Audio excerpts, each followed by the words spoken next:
Je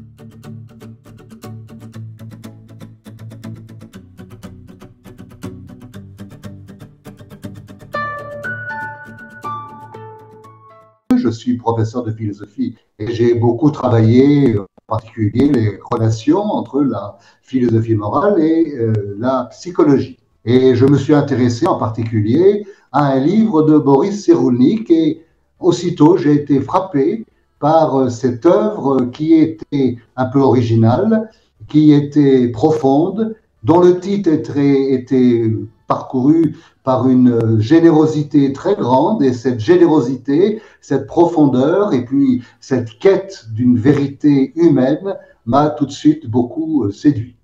Le titre du cours, c'est La vie et l'œuvre de Boris Cyrulnik. Tout simplement, cette œuvre pourra être manifestée en considérant les titres que Boris a choisis pour chacune d'entre elles. Ce sont des titres qui sont très originales, très fortes, avec un peu d'humour, plein de distance, et en même temps plein d'amour aussi pour la jeunesse, et en particulier plein d'amour pour les enfants. Quel est le centre de cette œuvre? Le centre me paraît être caractérisé par trois mots, trois termes.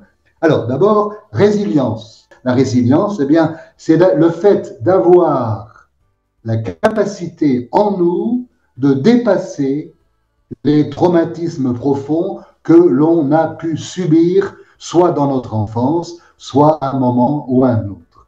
Et cette résilience, au fond, c'est un courage d'être. L'être humain a en lui la possibilité de dépasser tous les traumatismes, aussi durs que soient ces traumatismes. Et évidemment, cette résilience, elle est progressive, elle n'est pas immédiate. Elle est progressive et il faut progressivement s'en échapper parce qu'on a eu quelque part une capacité de nous attacher à quelqu'un qui a posé sur nous ce regard. Alors évidemment, la première des attaches, qui est la tâche la plus naturelle, c'est cette relation triangulaire, d'où le deuxième concept essentiel de son œuvre, cette relation triangulaire entre l'enfant, le père et la mère. Chacun de cet aspect du triangle ayant évidemment un rôle différent. Et parfois, l'enfant subit les difficultés de cette relation qui peut exister.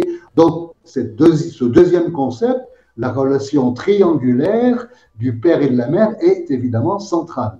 Ce qui ne veut pas dire que quelquefois, l'enfant puisse ne pas avoir eu un père ou une mère, mais aussi avoir eu des relations d'attachement, effectivement, avec quelqu'un qui puisse être comme des substituts du père et de la mère et qui, effectivement, ont permis que l'être humain puisse se réaliser dans une œuvre, ont permis que l'être humain puisse dépasser cette souffrance très forte qu'il a subie dans son enfance ou dans un autre moment de sa vie.